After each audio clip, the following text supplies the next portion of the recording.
Welcome into this Sunday morning time of being together. I'm the Reverend Wendy Von Corder, and I welcome you on this beautiful April day. Please join, if you will, in our gathering music, the hymn, Come, Come, whoever you are.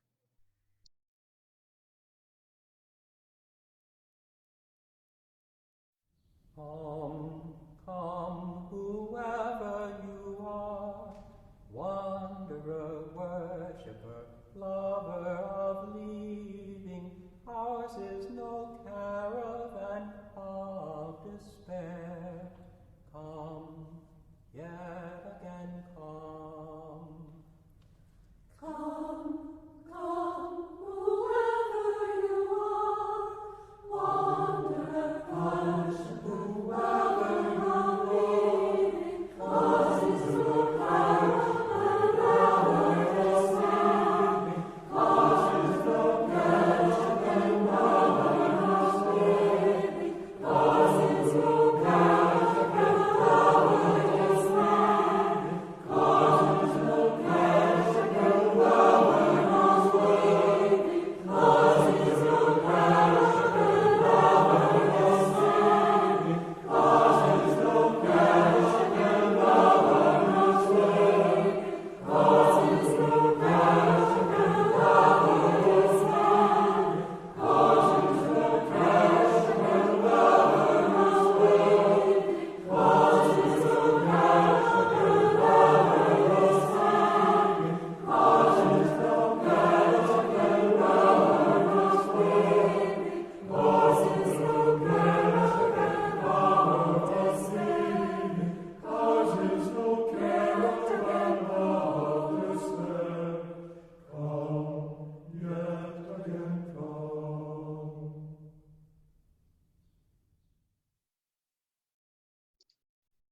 Come in.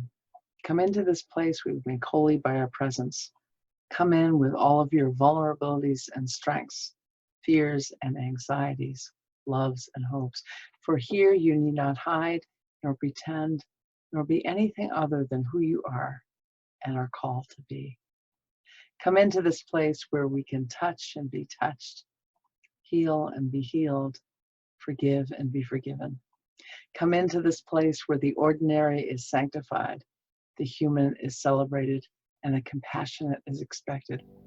Come into this place. Together we make it a holy place.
As you can see, we have a chalice. Won't you join me in the chalice lighting words that we share each Sunday in Marblehead? We light this chalice for the challenge of freedom, the goal of equality, and the warmth of community. May all who gather here offer and find the blessings of acceptance, loving kindness, and a grateful heart.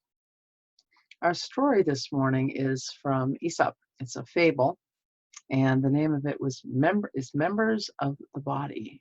And it goes something like this. One fine day it occurred to the members of the body that they were doing all of the work, and the belly was having all of the food. So they held a meeting, and after a long, long discussion, decided to strike until the belly consented to take its proper share of the work. So for a day or two, the hands refused to take the food, the mouth refused to receive it, and the teeth had no work to do. But after a day or two, the members began to find that they themselves were not in a very active condition.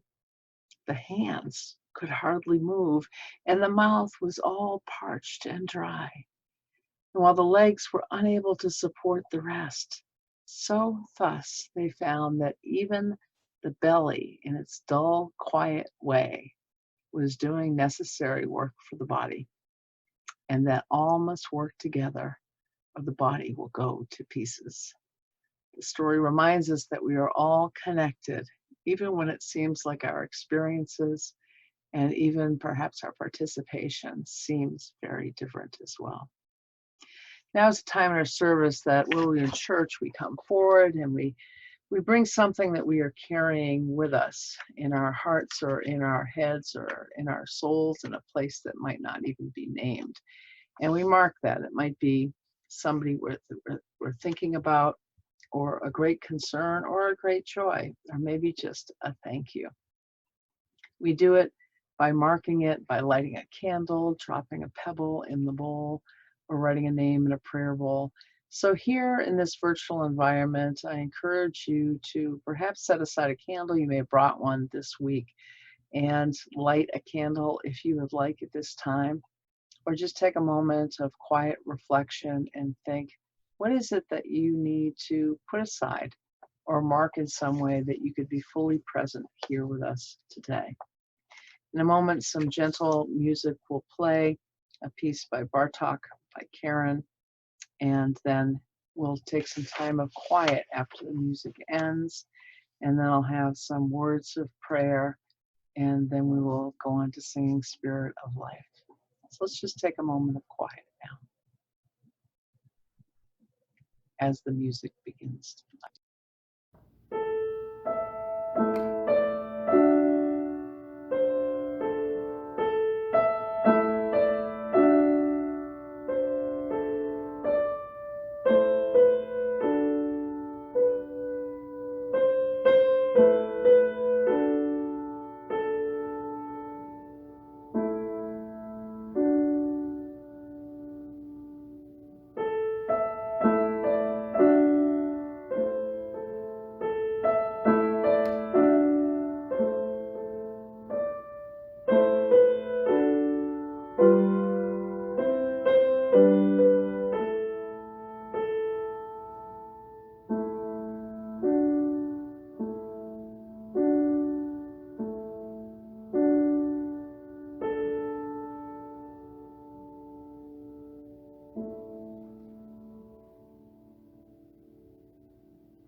Prayer, say these writers in the book Women Pray, Voices Through the Ages, from Many Faiths, Cultures, and Traditions by Monica Furlong.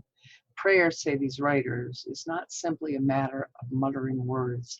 It is a state of mind for which you need to prepare yourself. You need to set aside other concerns, quieten what Jean Watts calls the itch always to be doing. Sit still. Still your mind. Let go. Denise Levertov describes it as a sort of settling and uses the images of grains of sand settling in a well until the water becomes completely clear. Sometimes what follows is distractions, boredom, disquieting thoughts no longer held down by busyness. Sometimes there is a kind of flash, what Anne Lewin compares to the sudden sighting of a kingfisher. I offer Anne Lewin's poem next about prayer as we head into the silence. Prayer is like watching for the kingfisher.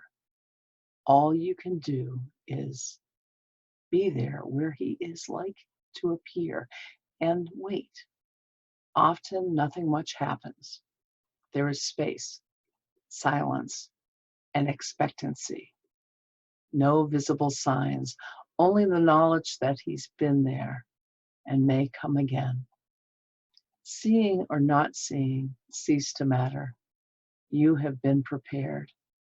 But when you've almost stopped expecting it, a flash of brightness gives encouragement. Join me now in the quiet, won't you?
Our reading this morning is an excerpt from City Upon the Hill by John Winthrop in 1630.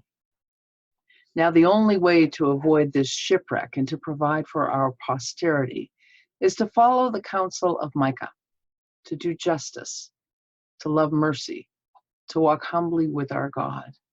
We must be willing to abridge ourselves of our superfluities for the supply of others' necessities. We must uphold a familiar commerce together in all meekness, gentleness, patience, and liberality. We must delight in each other, make others' condition our own, rejoice together, mourn together, labor and suffer together, always having before our eyes our commission and community in the work, our community as members of the same body. So shall we keep the unity of the Spirit in the bond of peace.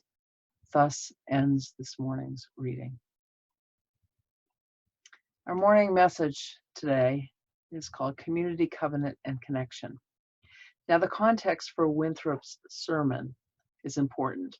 Here were the Puritans, Calvinists, arriving in New England on the heels of disquieting stories of prior English colonies. Roanoke had failed, Jamestown was plagued with problems, and Plymouth Plantation was not thriving 10 years following its creation.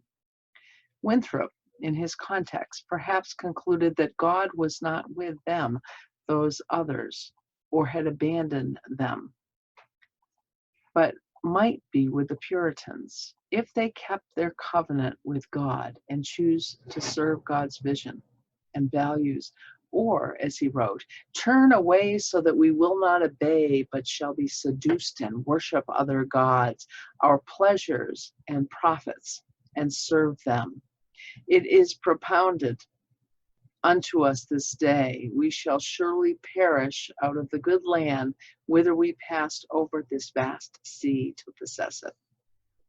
Now, many things followed the arrival of the Puritans, but one was the creation of Congregationalism and the governance model that we still, as a church, as a congregation, use today. Now, in those days, congregational churches here in Massachusetts were supported financially through taxation, but only congregational members could vote, and only the saved could be full members and voting members. By 1640, the Presbyterians, similar in beliefs theologically, but not in governance, were challenging that system.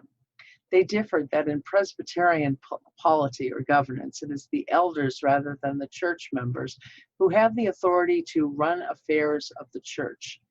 And they invited greater diversity to communion. All but the scandalous were welcome to come. In response to the challenges to the laws and under threat of interference by the English government, the Cambridge Synod was called to meet. Their task, to birth a set of practices, in particular rules around church membership and the baptism of children of non-members. The task took nearly 4 years, with ministers and laity from 25 of the 29 churches in Massachusetts participating, along with some delegates from other of the fellow Puritan colonies of New Hampshire, Plymouth, Connecticut, and New Haven. What emerged was what we now reference as the Cambridge Platform. It is legally non-binding and intended only to be descriptive, but it is regarded by Unitarian Universalist clergy and lay leaders much like the religious constitution of this state, specifying the rights of church officers and members. Now, don't get too worried. We'll only be in the 1600s for another moment or two, and then we'll talk about why this matters today. So the Cambridge Platform spoke to 4 issues: the polity, the governance, the officers, and the membership and the relationship between churches and between the church and state. What it had to say about polity was that the church was a company of saints by calling, united into one body by a holy covenant for the public worship of God and the mutual edification one of another in the fellowship of the Lord Jesus. Further, it noted it should operate under a mixed government with elements of the monarchy. Jesus is king and head of the church, elements of the democracy through its governance, and elements of aristocracy through its officers. Now, before our board of trustees gets too heady, let's move on to what it actually had to say about them. The platform specified 2 types of office: elder, and deacon. Elders actually included the minister and lay elders, either of whom could administer the sacraments. And ministers, though, were also called to attend to exhortation and administering words of wisdom. Between the ruling elders, the ministers, and deacons, all of the work of the church was accomplished. Widows of a certain age, the Cambridge Platform noted, were also said to be well suited to tend the ill. Members of the church were given the power to elect the leaders, in other words, to elevate them, but they could also tear them down and depose them too. Officers were to be ordained with laying on of hands, fasting, and prayer. It's a bit different how we install our officers today, but we still do use a ritual at our annual meeting. Now, to become a member, evidence of repentance of sin and faith in Jesus Christ were required. A bit of a confession, too, as each potential member was required to speak of their conversion experience before the entire congregation. This, too, is a bit different today. One of the aspects of the platform that's not addressed much by we contemporaries, and that's too bad, is a relationship it hoped to see among churches. It articulated that hope in 6 points. The first, taking thought for each other's welfare. The second, consulting on any topic or cause where another church has more familiarity or information about a topic. The third, admonishing other church, even to the point of convening a synod of neighboring churches and ceasing communication with the offending church. The fourth, allowing members of one church to fully participate and receive the Lord's Supper in another church. Although our theology is different than that states, that we certainly do welcome people even to have membership in multiple Unitarian churches. The fifth, sending letters of recommendation when a member goes to a new church due to a seasonal or permanent relocation. And finally, the sixth, financial support for poor churches. Now, in regard to the separation of church and state, it was said in the platform, church officers may not interfere with the civil government, nor government officials with the church. However, the government should punish idolatry, blasphemy, heresy, and, I quote, the venting of corrupt and pernicious opinions, end quote. I cannot help but pause here for a moment and consider the idolatry, blasphemy, heresy, corruption, and pernicious acts and deeds being done by the government today. Things are a bit different now, and of course, church and governing bodies were not without grave fault then as now. The point of this jaunt through history is for us to understand our own experience today in a hard-won context, to understand how we came to be in this way, just as we know how we came to be theologically, offers us important reminders to exercise the power that we have been gifted and to make sure that we gift it to future generations. While our theology is miles away from that of the original signatories of the Cambridge platform, our beliefs about governance and about power are not.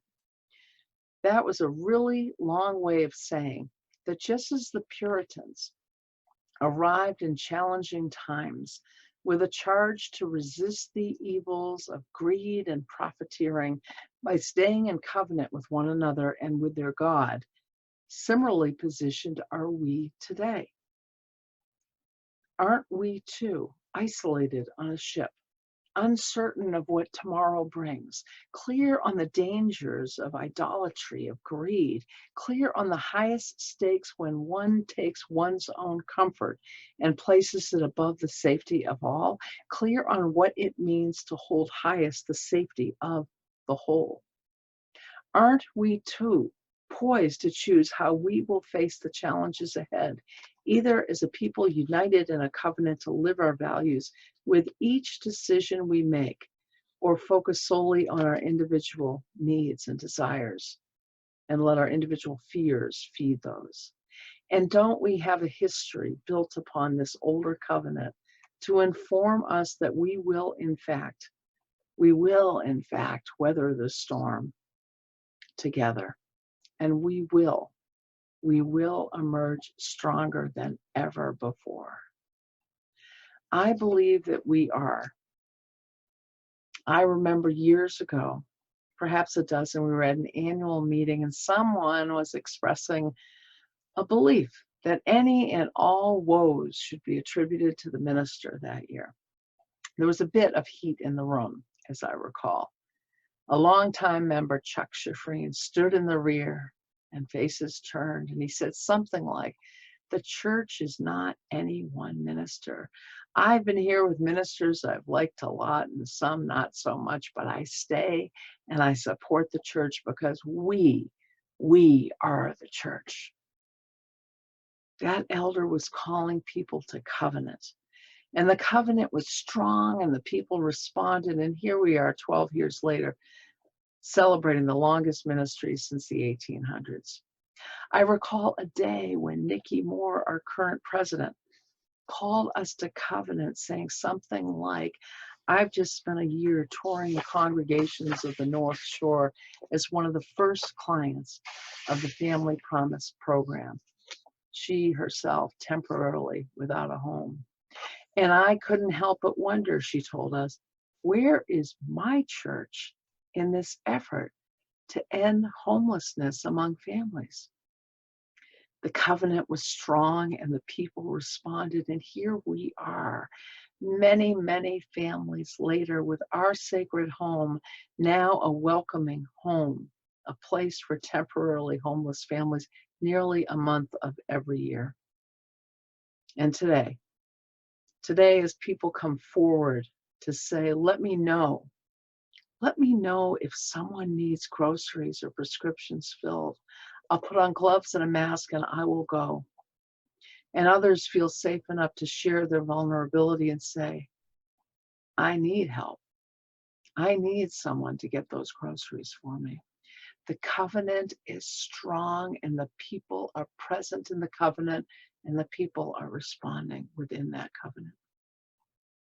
Our covenant with each other has been tested throughout the years as UECM has navigated through a variety of ministers, conflicts, including a position on the Vietnam War that saw some members leave, and more recently an assault upon the church in response to the viewing of a movie that insisted the perspective of the Palestinian people in the conflict in the Middle East has been silenced.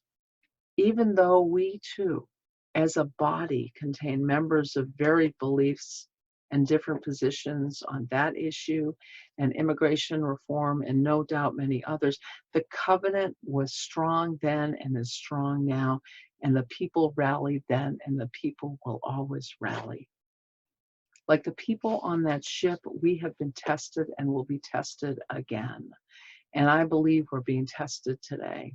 Not theologically, I don't believe today's crisis is a cosmic test of our souls or a balancing out of humanity as a species or some divine retribution for anything.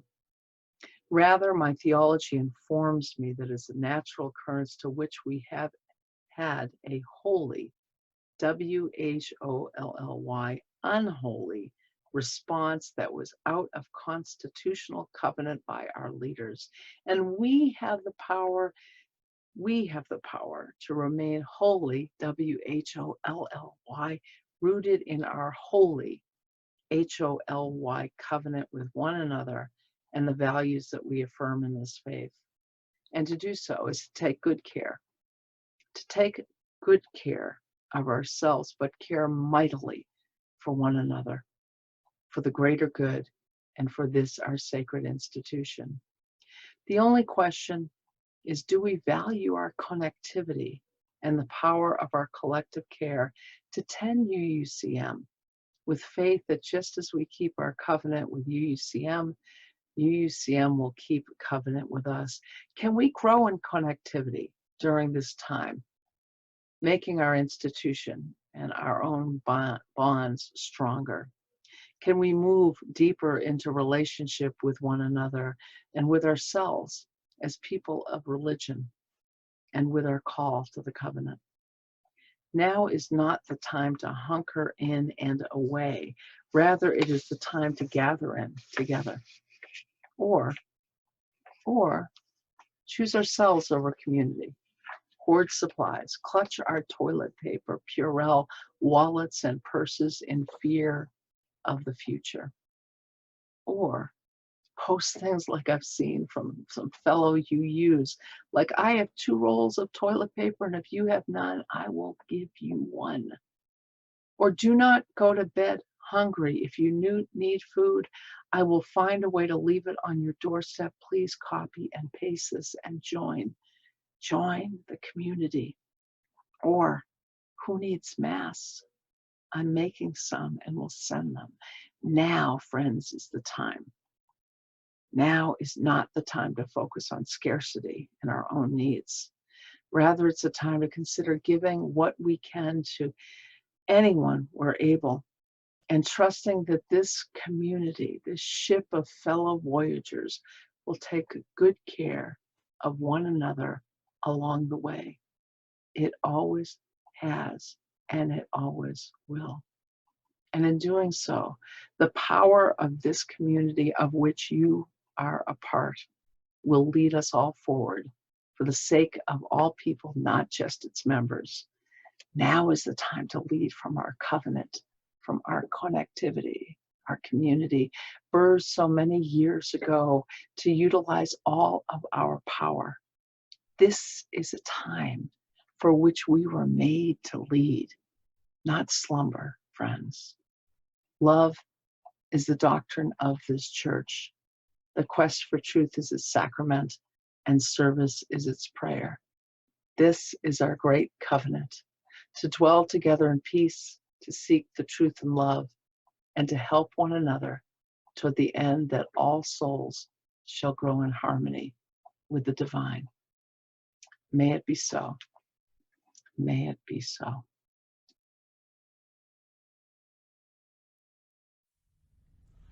We would be one as now we join in singing our hymn of love to pledge ourselves anew to that high cause of greater understanding of who we are and what in us is true. We would be one in living for each other to show to all a new community. We would be one in building for tomorrow, a nobler world than we have known today. We would be one in searching for that meaning which binds our hearts and points us on our way. As one we pledge ourselves to greater service with love and justice, strive to make us free.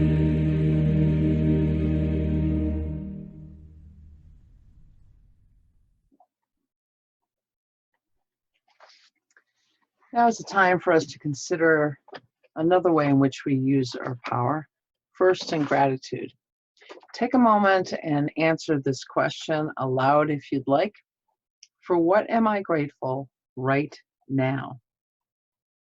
Name one or more things and imagine as you speak them into this space that our sanctuary is resounding with these different voices from all of your fellow members and friends. Imagine how warm it makes that space feel.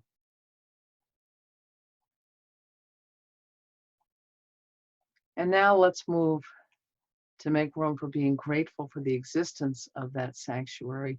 And if you're able, won't you please go to the link provided just below this video in the comments field and go ahead and click on it and participate as generously as you're able to our Sunday morning offering.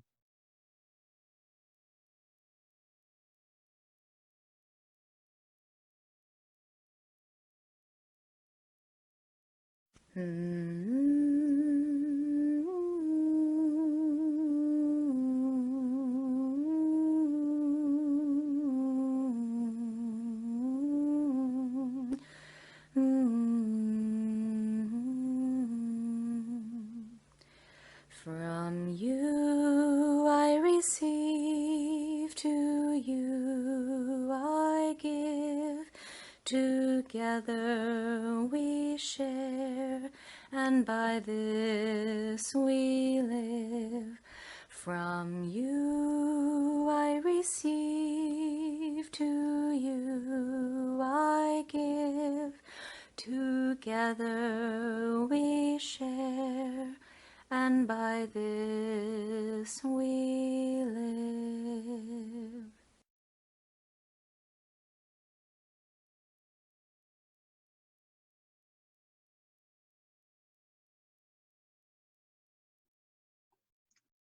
And now I invite you to move into a time of setting intentions. How are you different because we've shared this time together?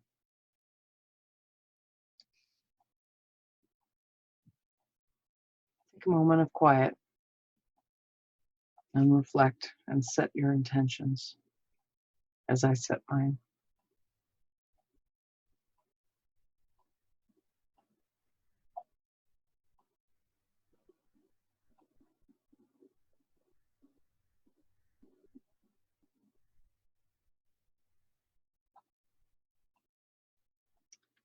And now, before I extinguish our flame, I offer these words from Gordon B. McKeeman. He wrote them as a chalice lighting, but I offer them today as a reminder that just as our meeting house, that as our meeting house being closed does not prevent us from meeting, us extinguishing this flame will not prevent us from carrying the flame on throughout our days until we gather again. He writes, deep calls unto deep, joy calls unto joy, light calls unto light. Let the kindling of this flame rekindle in us the inner light of love, of peace, of hope. And as one flame lights another, nor grows the less, we pledge ourselves to be the bearers of the light wherever we are. Friends, may it be so. And I look forward to seeing you soon in Social Hour. We close by another piece by Karen Gahagan, Come Sunday by Duke Ellington.